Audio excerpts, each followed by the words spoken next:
hockey. Yeah. My favorite. It's Judd's Hockey Show.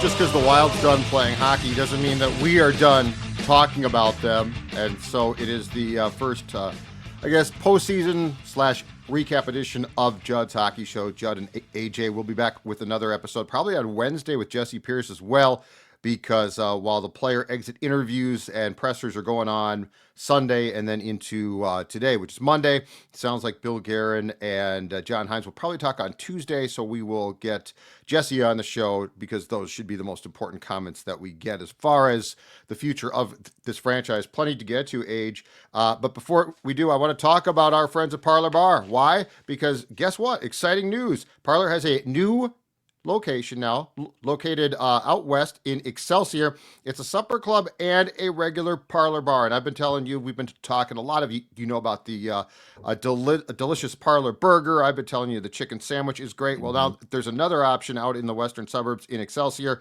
in addition to, of course, the current locations, the North Loop, a great place to stop before a Twins game, let's say, and also St. Paul, that we've been discussing right down West 7th Street. So don't forget, a new Parlor location if you're a JHS fan out west in Excelsior, supper club and a regular bar that you could check out. And of course, the Parlor experience is great wherever you go to.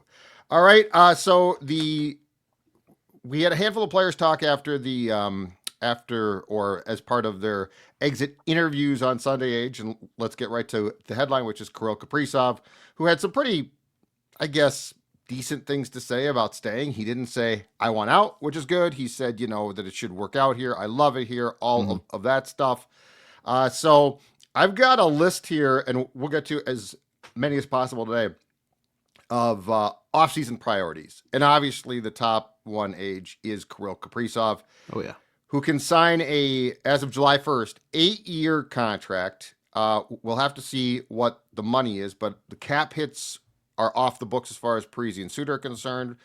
Very importantly as well, the cap is going up for 2025-26. You want to get him signed as soon as possible, because what you don't want to do is have him hem and haw, and then you get into next season, and don't forget, he's a free agent on July 1st of 2026. No reason to believe in what he said he wants to do that. Every reason to believe he wants to sign. So I guess there's no immediate fear there. What the Wild has going for them, of course, is if Kirill hits free agency in a year from July 1st, can only sign a 7-year contract. With the Wild, he can sign an 8-year contract. The projections I saw were probably looking at something like 8 times 15 or 16. So 8 times 15 to 16 million per season. But there is no more important mission that the Wild has than to get Kirill Kaprizov locked up on July 1st, AJ. Yeah, that is priority number one. And based on the conversations, and we'll talk about this more with Jesse, but I feel rather confident about him staying unless something super weird or something that just we don't know about comes to light behind the scenes. But yeah, it's going to be 8 years. Craig Leopold on record has said they're going to offer more term and more money, but I think the more money portion is because they can offer in additional year more than any other team. Right. The term. So I see people still speculating around the kind of like the 14, 15. I think it's 15 to 16. They're going to want to wrap that up. The question is, do they want to do that before or after Connor McDavid makes his extension with Edmonton? And granted, now that they're in the second round, if they make a deep run, that maybe pushes their conversations back a little bit, because it's like, okay, hey, you either just lost again in the final or whatever. Let's get right down to brass tacks. No, I'm sure they probably want to take a week or two off and then come back to the negotiating table and work out figures that way. So I don't know if it's more beneficial or not. I would imagine the Wild probably just want to get it done sooner than later, especially in the sense, in my mind, I'm thinking, when you look at Minnesota Wild history, franchise history, this is their Connor McDavid. Like, this is their best player in franchise history. So if you look at what a guy like Connor McDavid's going to make, and granted, he might just, like, if they lose again, maybe he's like, I need to take a somewhat friendly deal for what Connor McDavid is, so that we can build out the roster more and do something there, because he still wants to win a cup. So maybe that actually ends up helping the Wild in their set of negotiations. But I bet you it's about that 15 and a half ish. Should be done. I mean, Judd, do you expect it to be done like July 1st, July 2nd? Hey, we wake up one morning on a summer day and we have a deal done, or do you expect this to draw out like later into July and then finally, hey, here's your deal? If everything is as hunky dory as has been reported and from what Kirill said, and now Kirill did give the old, he said, I love it here, but that's for Billy and my agent to handle, which is sort of like, hey, I'm not, hey, I mean, I want to be here. Mm-hmm. But if everything is as hunky dory as it's been painted, I mean, I would expect it would get done very quickly. Yeah. Now, being a realist, I wouldn't be shocked if it didn't. But there's certainly been nothing to lead you to believe that there's been any issues, and there have definitely been talks. So, like Kirill's agent and the Wild have definitely been talking about this. But yeah, if you every day that goes by, fair or not, that it doesn't get done after July 1st, is going to make a lot of people very nervous, and I think that's why the Wild has been so to use a great sports cliche now, intentional about trying to make sure that this thing is set up to get done. But I mean, what's your thought? Because I guess if it goes sideways, I won't be shocked because things do go sideways. But I will be a little bit surprised because everyone so far has said the exact right things. So I would think that it should get done fairly quickly, and plus that allows you then to proceed, right? Like if it's not done quickly and now he's hemming and hawing, I mean, you want to save the money for him, but you also need to, dip yourself into free agency. So I really see it as the first domino. If the Wild is to have a successful offseason, I see it as the first necessary domino to fall. And I think it probably needs to be locked up within that first day or two, because if you're planning to go after another major free agent, you have to know how much money you're working with. Because if you think at one day, you're going to have, let's say 17 million, just throwing out a number. And all of a sudden, like 2 days later, it's 16 and a half. That $500,000 changes things drastically in the bidding wars that is NHL free agency. Some guys like, Minnesota might have in their eyes like a good project and everything like that, but that 16.5 million that you want to offer, once again, just need an even number for a team that maybe is in a no income tax state. So they actually retain more of that, or they feel like, hey, that's closer to home. That works out better for them. You got to have that wrapped up, I think, sooner than later, because granted, the PR coaching that probably happened prior to those comments this weekend was off the charts. Here's how you say it. Here's the tone. You want to keep it short, keep it brief. We're keeping it light. It's good energy here. Cause I feel like compared to maybe, at least from my sentiment, what I read and heard, like Marco Rossi's statements about like, hey, I would love to stay here, but that's really my agent's job. So I felt like that was more of and granted, that's more what has been centered around him this past season in terms of trade rumors. Right. But it feels like he was more in the pessimist. Well, I don't really know. I'm going to let my agent handle it. We'll see what happens there. Whereas the Kirill, that's my agent's job. It's like, he's going to figure out the numbers. I just grab the pen and sign eventually. So, yeah. And I think, I think the circumstances of a player's situation also, it's pretty easy to deduct like surface level where things stand, right? Like with Marco Rossi, he's gone. They put him on the fourth line. They've clearly, this is a divorce. And unless something changes drastically, I don't see him back. So, because he said, I respect what John Hines did. I didn't necessarily like it, but I've been, taught to respect those decisions. It just everything there. But with Kirill, there's nothing that we know about. There's no obvious friction that would lead you to believe that he wants out. The only reason he would want out is if he decides this team cannot win. But so far, there's been nothing, unless he's doing a great job of hiding it, about, lots of Russian players like to go to the East Coast.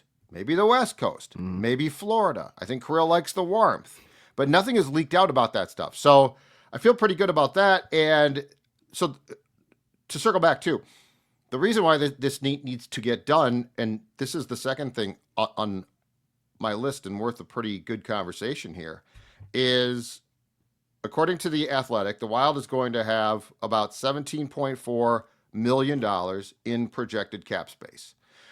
Just to be clear about Kirill's contract, it will not kick in until 26-27. So Yep. 25-26 is the last year of his current 5-year contract at $9 million per, which of course now is going to be a complete bargain.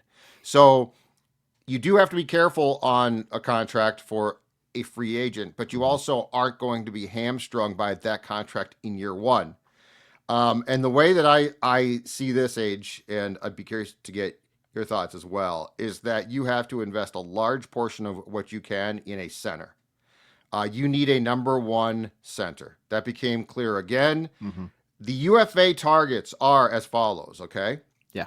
John Tavares, 34 from the Leafs. Sounds like he might go back there. He is no kid. I think he would like to, if possible, go back to Toronto. Sam Bennett, 29. The Florida Panthers are doing everything in their power to keep him. I think he could be pried away. However, I do think that the Panthers have established a pretty good culture of keeping guys and finding ways to keep guys that they really like, and they really like Sam Bennett. Brock Nelson, with the now in an unbelievable Game 7 eliminated Colorado Avalanche at 33. Matt Duchene with the Stars, who beat the Avs, 34. I then went and looked at some trade targets because I think this is the problem you have to solve. Like, I don't know that I don't think that this is a one. If you whiff or don't like the list that I just read, I don't think if you're going to trade Rossi, I don't think that you can then come back and say, well, that's okay. And that's not a long list. Like, I'm sure that there's more, and I'm sure that you could make some big offers to try to pry guys away. And I would liken a center to an ace pitcher in baseball. Like, they are valuable. Yes. Pedersen of the Canucks, Elias. Do I have the pronunciation right? There's like 87 Pedersens on the Canucks. Yeah, well, the Canucks had 3 Pedersens on their roster. I know, but season. I believe it's Elias Pettersson. Elias, who had the really poor year, and just signed a big contract, but is at his best a really good player. He had a terrible year, and then he's got a no move, but things are in very, very big flux there. Again, he's not a kid. And I don't know he's a number one center, so this is a problem. Mikko Zibanejad of the Rangers. This is just the name of a guy I found who could be available. He's a center, but he's not a number one center, I don't think, and so I don't think he is a real option. Anyway, my point being is I think this is a problem that you have to solve, and quite frankly, if I'm Kirill, I say you have to get a number one center. How much do you agree with that? And how much do you think the potential up and coming of the Russian kid, Dania Yurov? Yurov, yes. I was going to say, is that the correct pronunciation? I always forget on that one as well. That's right. But I don't see him. I think that's a big ask for him to step in as a top center. But what is your feeling about that situation? I think it's important. Right now, if you're looking at it, Joel Eriksson Ek is going to be your number one center moving into opening night 2025.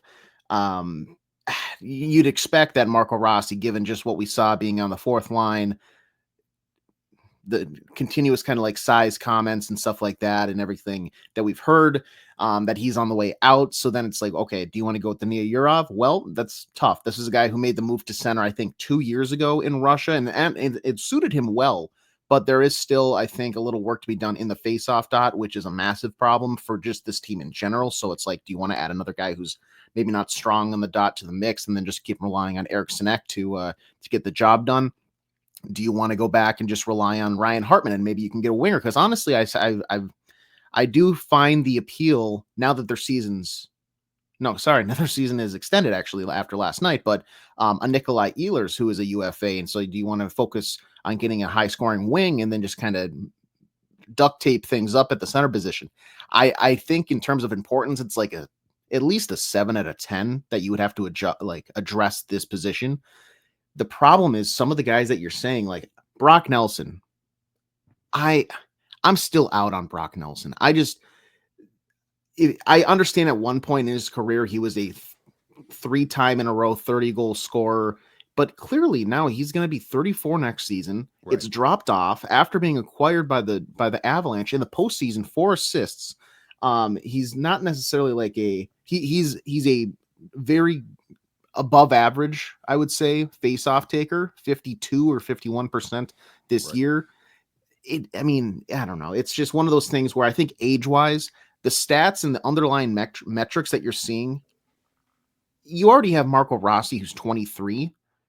He excels in more positions than I think he lacks compared to Brock Nelson. So that's where I still maybe am on the Marco Rossi side of things. And that's just because I'm so tired from the trade deadline of like, are they going to go and acquire him? Blah, blah, blah. You saw the price the Avalanche paid for him. And I don't think he was necessarily a game-changing, franchise-changing, into the stretch player that people were talking about, like when they were in the mix.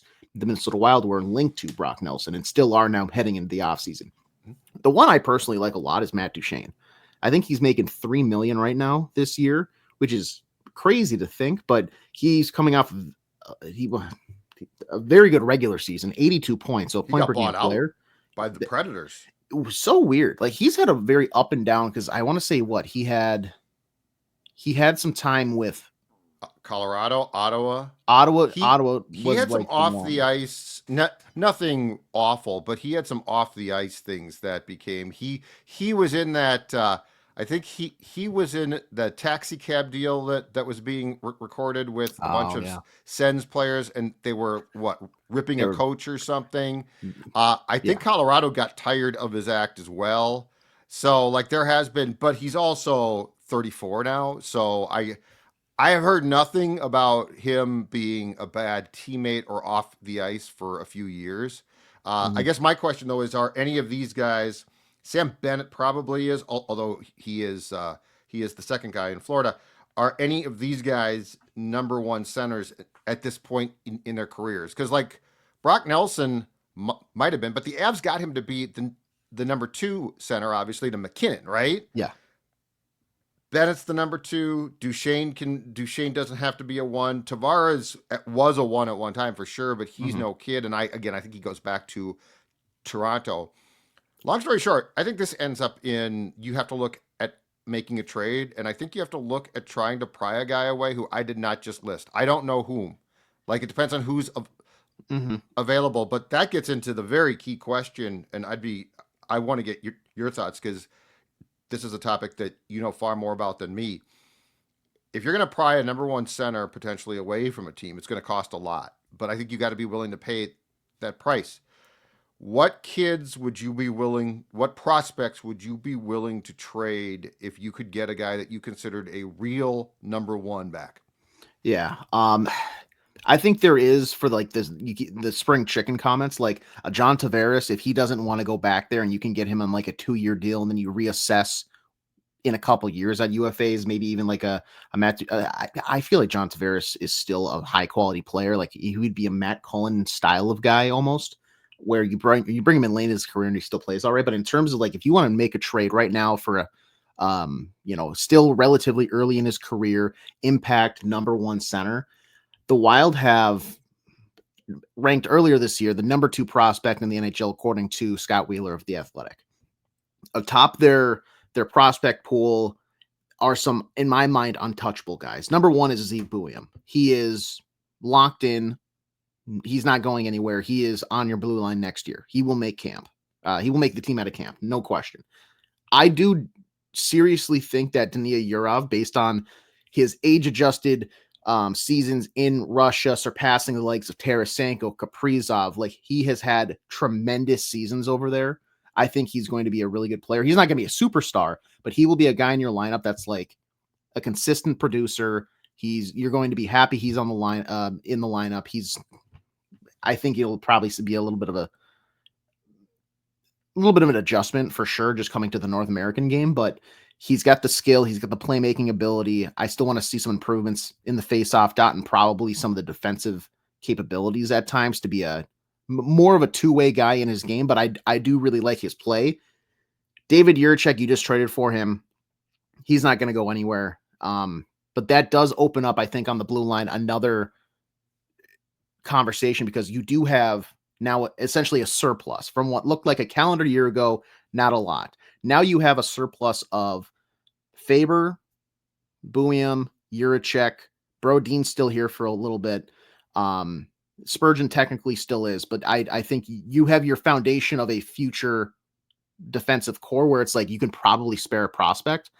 The problem is, I don't know if this is necessarily as big of a value name as people are hoping for, and it would be tough to still use him to get a number one center, but that's Aaron Kiviharu. I think he's 20 or 19 now, Finnish defenseman who was taken in I want to say the 5th round of the draft by the Wild, in the most recent Zibuiam draft. He's captained the World Junior Finnish team. He is very solid, strong defensively, and he's a physical player. Like, he is, I think, tracking to be an everyday NHL defenseman. I don't know if he's going to be like a blue line leader, but he'll be at least a solid second pairing guy in my mind if his game develops and tracks the way it's supposed to. But you're going to have to throw in extras. You're going to have to throw in something else. And that's where, if you're looking to upgrade a Marco Rossi, it's probably going to be a Rossi's rights plus a Kiviharu plus probably a pick. Not a high pick, but like maybe depending on the player rounder. though. No, yeah. No, but because you have to be huge. And you're going to have to send something that you're probably going to sit and think like, God, that's just so much. But the player you get back in a number one center, and we can explore this, I'm sure, at some point leading into that July 1st offseason, which is, it's a guy who's probably early to mid 20s. He's a high impact guy who can win faceoffs, who also can kill penalties if needed, who also is good on the power play, who is a playmaker. And that's now going to drive and not have just the one top line. It's okay. Now we can break some things up. You have a 1-2 punch at the top there.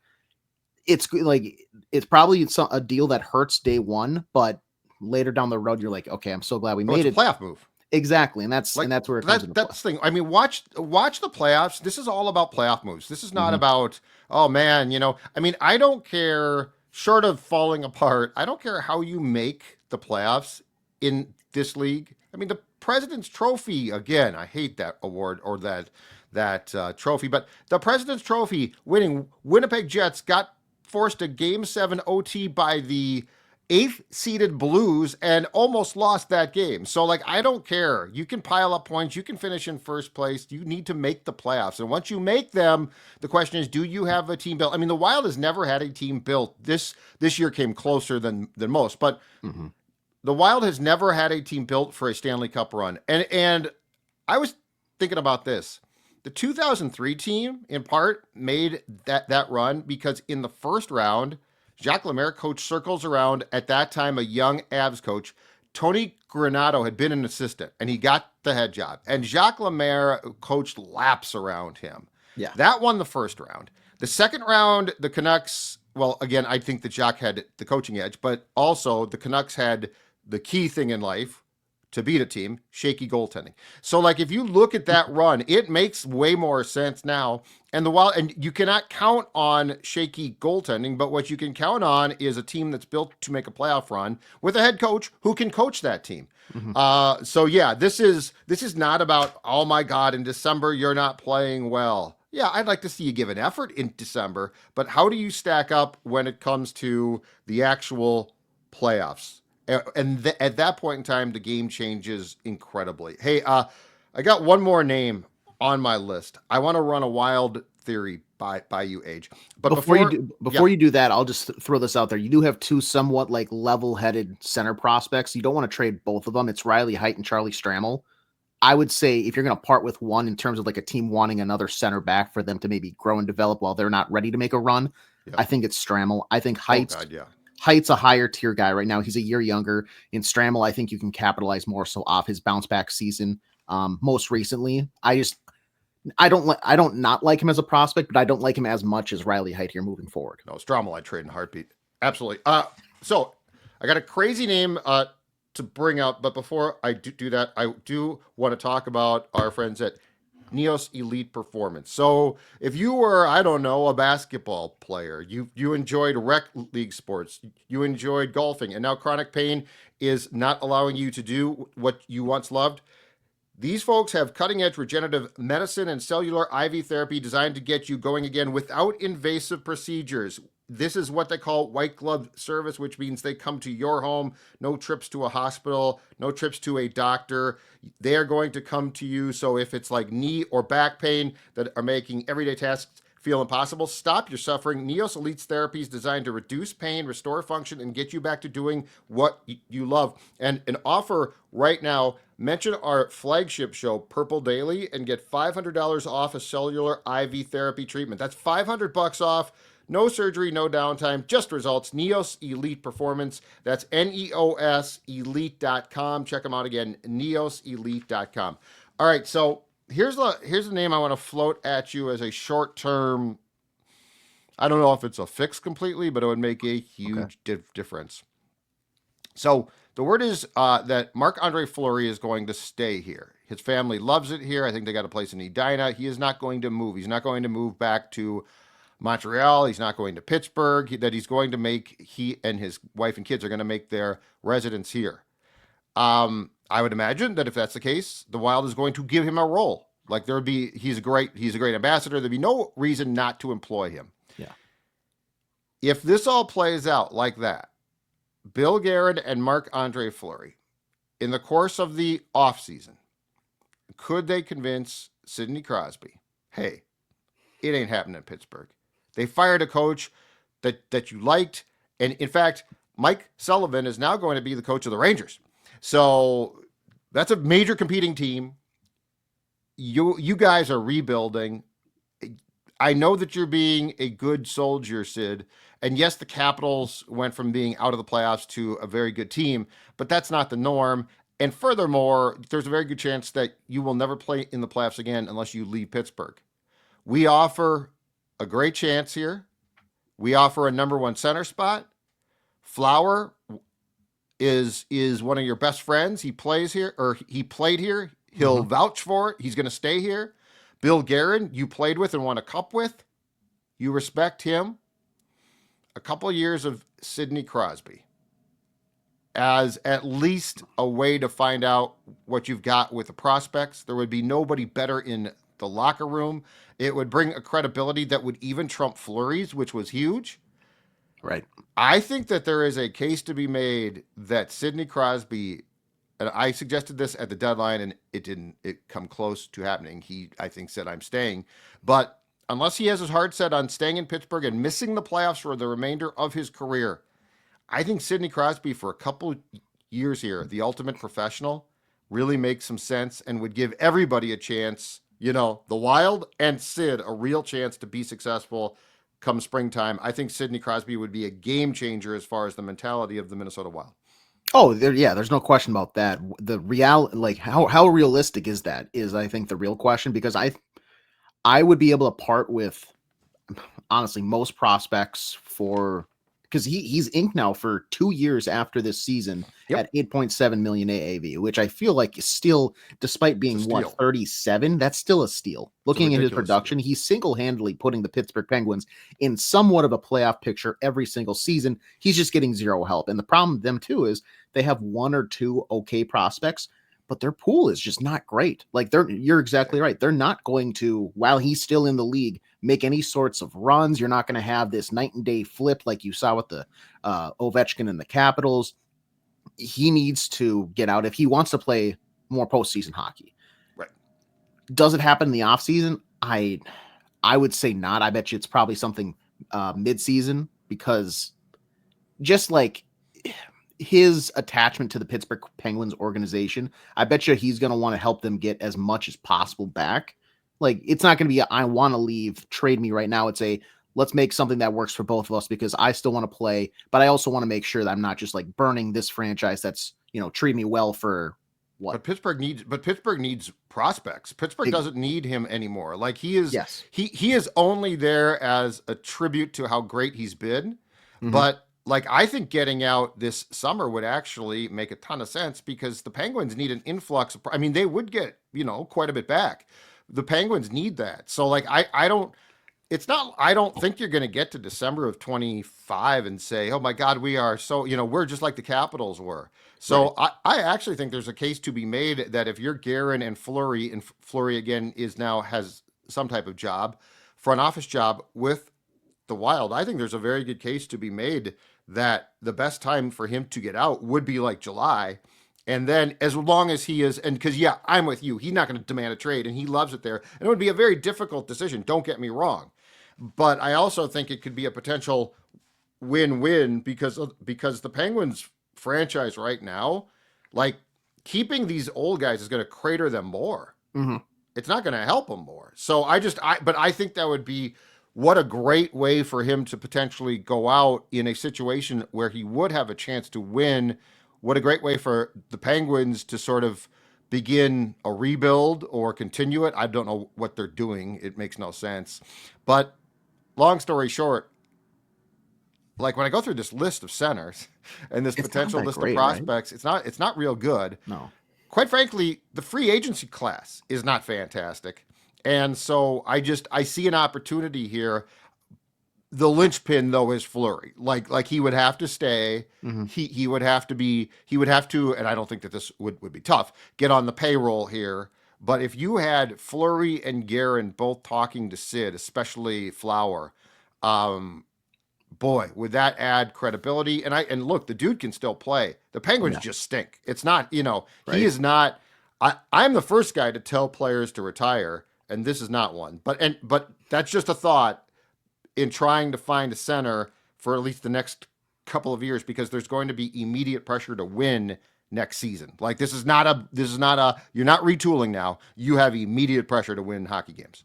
Yeah, and if this was like a trade deadline move, and granted, this is different because he's still signed now for the next 2 seasons, but like this season was you're dealing with so much adversity. There's so many injuries that's coming your way that it's like, I don't know if this is like the win now time, but I think you're right. And we've talked about this the other day after the season came to an end, which is like, now there's pressure to win. Now your window is opening, if not already open, because the buyout money comes down to like 1.4 million.